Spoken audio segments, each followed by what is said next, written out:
ये एक मंजिल है तो रास्ते भी होंगे और एक मेंटर भी जो मुश्किलों को आसान बना दे। नतीजे संयोग नहीं होते, दूसरों से बेहतर स्कोर होते हैं। GS Score, an institute for civil services. Good career is a process, and mentoring at GS Score is driven by primarily two objectives. One is empowerment and another is excellence. This is what we are known for. कामयाबी की राह पर 1000 से भी ज्यादा निशान। GS Score।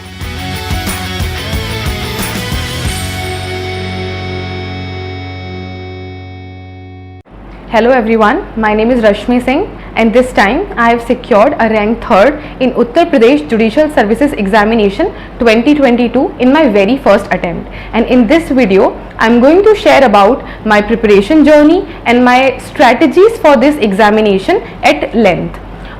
First of all, I would like to start with my background. I belong from a Kasganj district in UP and मैंने अपनी 10th and 12th की जो शिक्षा है वो मैंने कासगंज से ही ली है और मैंने यूपी बोर्ड से अपना 10th एंड 12th किया है। 2014 में 12th अपनी परीक्षा पास करने के बाद मैंने अलीगढ़ मुस्लिम यूनिवर्सिटी से अपना लॉ किया है और 2020 में मैंने लॉ की परीक्षा उत्तीर्ण की। इसके बाद से ही I started preparing for judicial services examination. उसके लिए मैं दिल्ली शिफ्ट हुई और वहाँ पर मैंने ऑनलाइन अनअकैडमी कोचिंग का सहारा लिया। अनअकैडमी पर मैंने IPS अनिल खन्ना सर की क्लासेस ली, जिससे मैंने अपने एग्जॉस्टिव नोट्स बनाए और मैंने फैजान सर की क्लासेस ली। इस तरीके से मैंने इस प्रिपरेशन जर्नी को आगे बढ़ाया। अब मैं आपसे सबसे पहले इस एग्जाम पैटर्न की बात करना चाहूँगी कि किस तरीके का एग्जाम पैटर्न है। So this exam is conducted by Uttar Pradesh public service commission and it is conducted in 3 stages. There is prelims, there is mains and then there is interview. तो अब हम इस पूरी वीडियो में 1 by 1 प्रीलिम्स, मेंस और interview को divide करके मैं अपनी सारी स्ट्रेटजीज आपके साथ साझा करना चाहूँगी। अब हम सबसे पहले प्रीलिम्स की बात करना चाहेंगे। प्रीलिम्स में 2 पेपर्स होते हैं। पहला पेपर है GS का जो 150 मार्क्स का होता है और दूसरा पेपर है लॉ का जो 300 मार्क्स का होता है। अब सबसे पहले मैं आपको अपनी GS के पेपर की स्ट्रैटेजी बताऊंगी। GS के पेपर में अगर हम GS का सिलेबस उठाएंगे तो GS के पेपर में पूरा आपका history, geography, current affairs, economy, polity, international affairs सभी तरीके का सिलेबस GS में शामिल है और इस साल से GS में 9 नए माइनर एक्ट्स को ऐड किया गया है। तो अगर हम GS के पेपर को अगर हम डिवाइड करके देखें तो 3 तरीके का पोर्शन हमें डील करना पड़ता है। फर्स्टली आप स्टैटिक जीके डील करेंगे, secondly there is current part and third minor law. अब माइनर लॉज के लिए मैंने थॉरली बेयर एक्ट्स को रेफर किया। बेयर एक्ट्स को रेफर के साथ साथ मैंने यूट्यूब पर और अनअकैडमी पर जो भी माइनर लॉज की क्लासेस अवेलेबल थी मैंने वो क्लासेस ली और उन्हीं बेयर एक्ट्स में अपने नोट्स ऐड कर लिए और मैंने इन नोट्स को इस तरीके से प्रिपेयर किया कि मैं ये इन नोट्स को मेंस में भी मैं इनको रेफर कर सकूं। अब इसके बाद अगर हम करंट जीके की बात करें तो करंट जीके के लिए मैंने थॉरली वीडियोस पर रिलाई किया और वीडियोस के अलावा मैंने कुछ मैगजीन्स भी पढ़ी।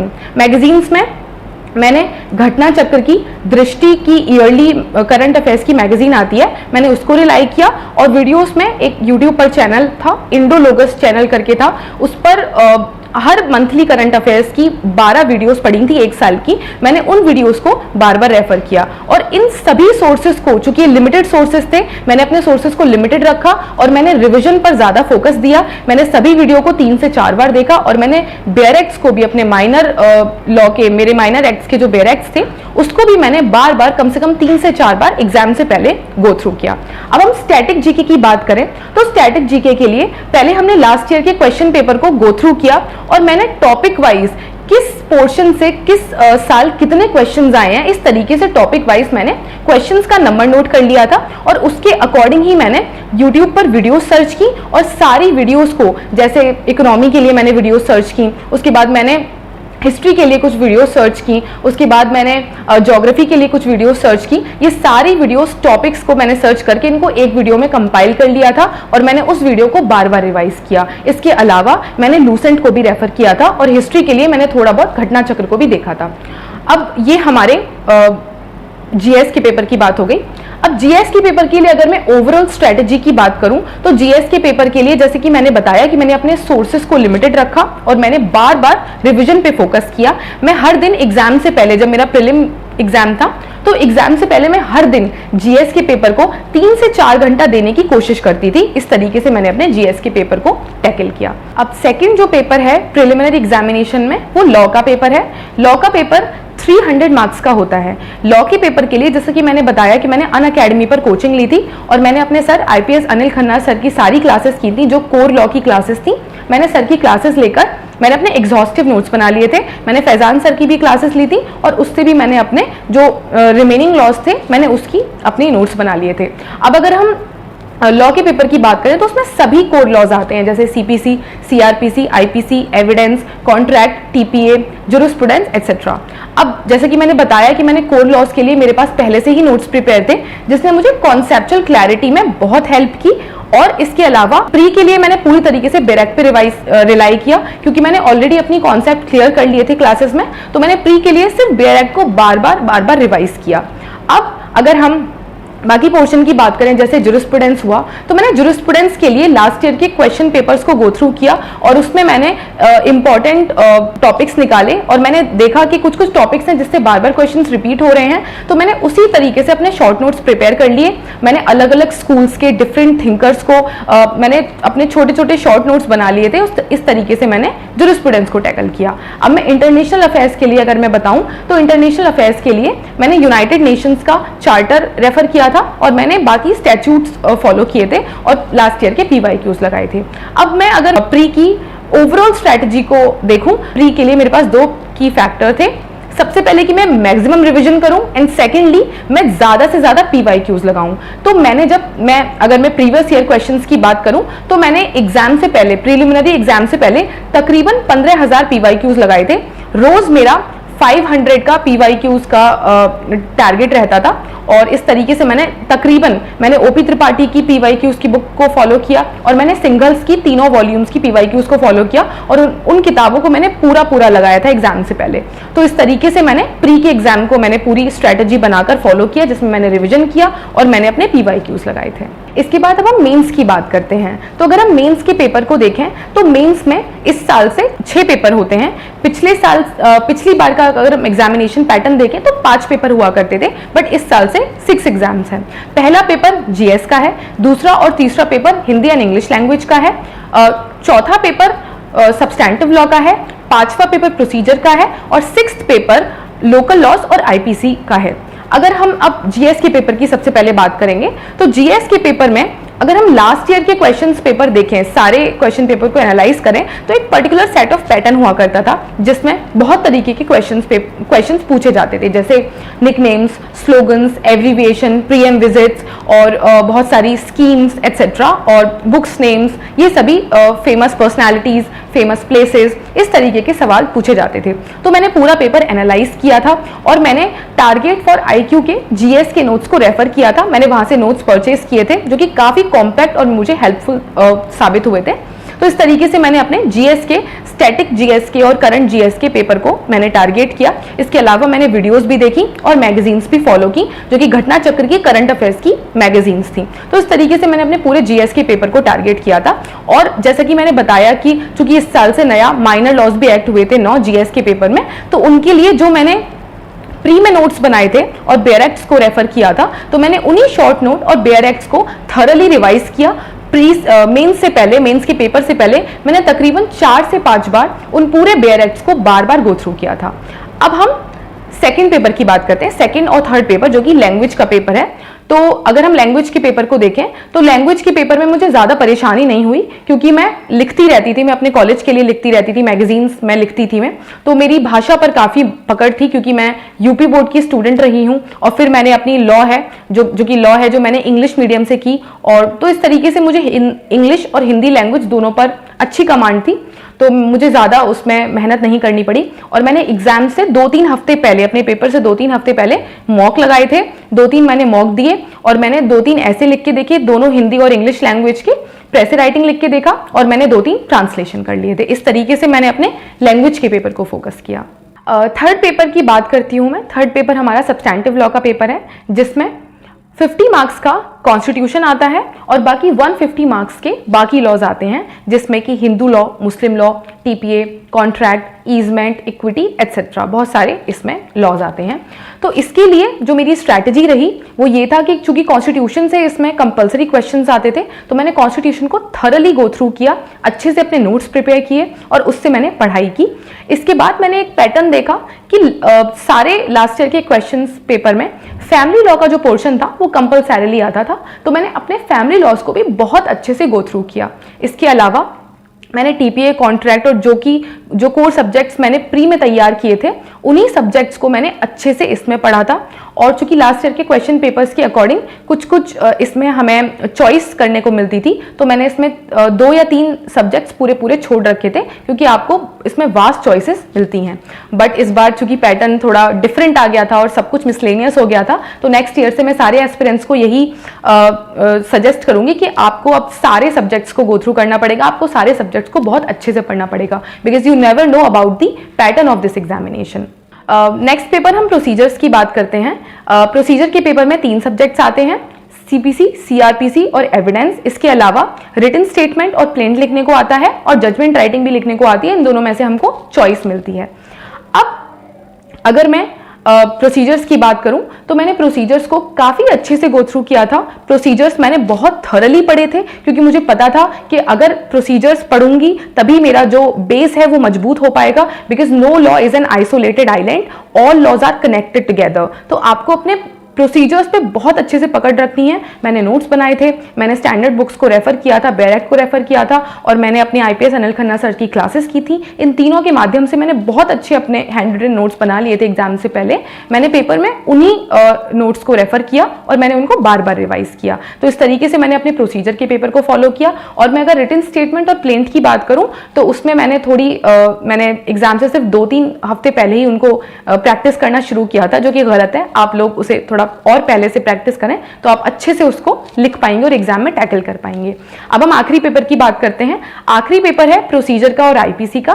तो अगर हम प्रोसीजर के पेपर के पैटर्न को देखें तो 150 मार्क्स का प्रोसीजर आता है, 50 मार्क्स का आईपीसी आता है।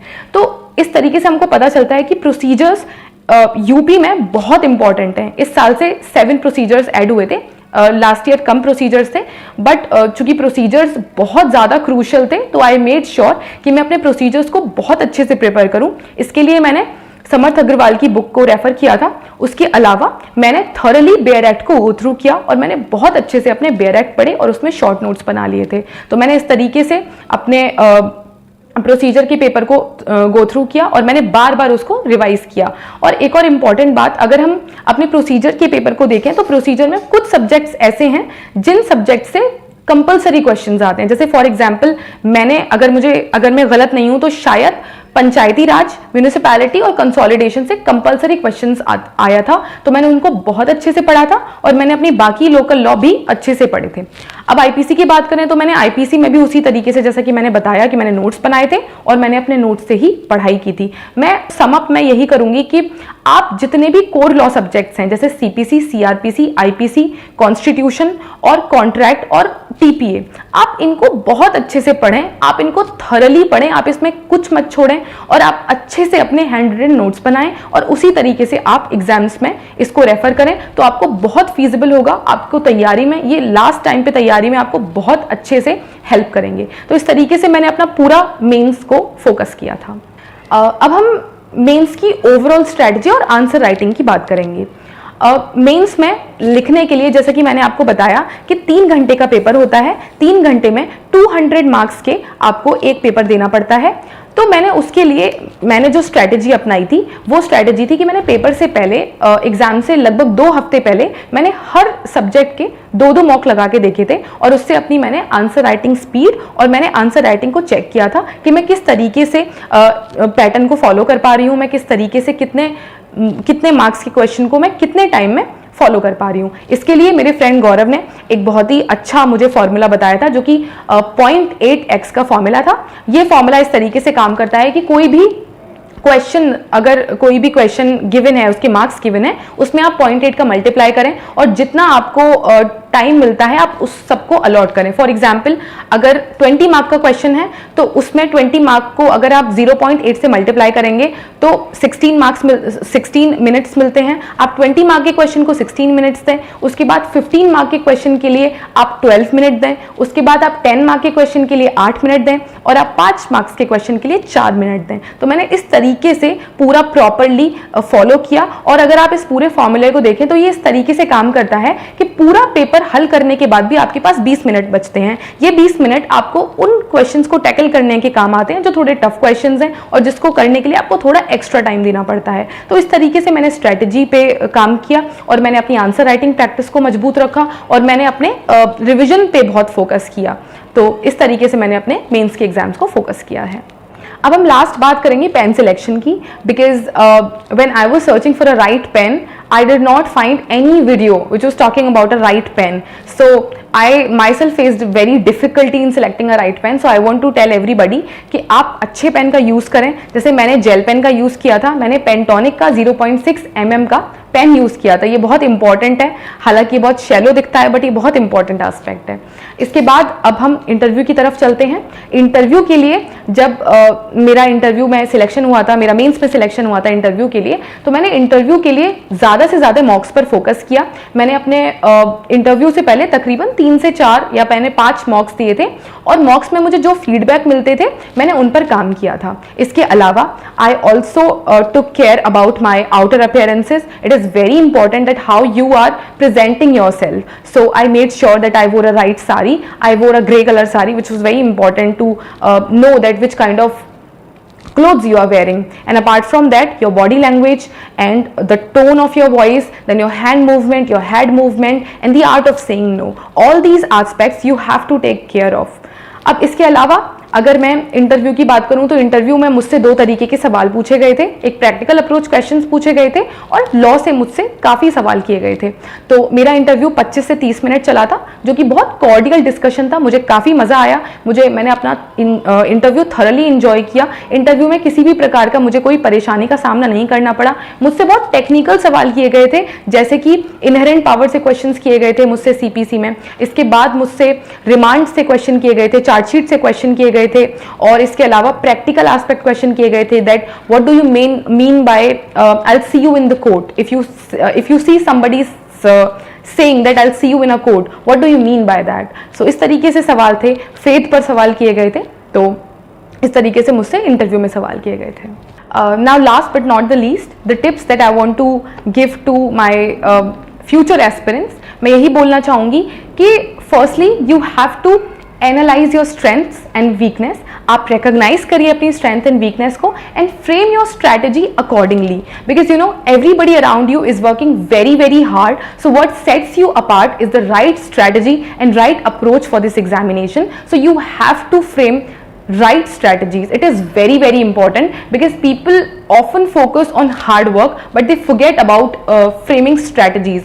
But for these kind of competitive examinations, strategies are very important. I would say that an average student with right strategy has more chances of selection than a brilliant student with no strategy. तो आप इसी तरीके से इस exam को आप करें, इस तरीके से आप एग्जाम पर फोकस करें, आप अपनी स्ट्रैटेजी बनाएं अपने कैलिबर के अकॉर्डिंग, आप सुने सबकी और अपने अकॉर्डिंग आप अपनी स्ट्रैटेजी फ्रेम करें, आप अपने डे को मैक्सिमम तरीके से प्रोडक्टिव बनाने की कोशिश करें, आप रिवीजन पर ध्यान दें, आप सभी सब्जेक्ट्स को इक्वली आप वेटेज दें, जिस सब्जेक्ट में जितने मार्क्स हैं आप उन सब्जेक्ट्स को उसी के अकॉर्डिंग तवज्जो दें. तो अगर आप इस तरीके से अपनी सारी स्ट्रैटेजी फ्रेम करेंगे तो मुझे लगता है कि आप राइट अप्रोच के साथ इस एग्जाम को टैकल कर पाएंगे और जरूर इस एग्जाम में फ्लाइंग कलर्स के साथ पास होंगे. Thank you so much.